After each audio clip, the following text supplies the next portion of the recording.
ప్రభువైన దేవా పావన పితా సర్వశక్తిగల నిత్య సర్వేశ్వరా, మేము ఎల్లప్పుడూ ఎచ్చోటను నీకు కృతజ్ఞతా వందనములు చెల్లించుట యుక్తము, న్యాయము, ధర్మము, రక్షణదాయకము.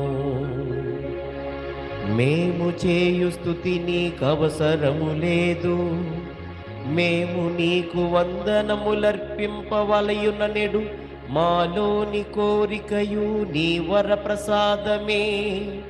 మా స్తుతులు నీ మహిమను ఏమాత్రమును అధికము చేయలేకున్నను, మా ప్రభువగు క్రీస్తు ద్వారా అనుగ్రహ జీవితమందు వృద్ధి చెందుటకు మాకు ఎక్కువగా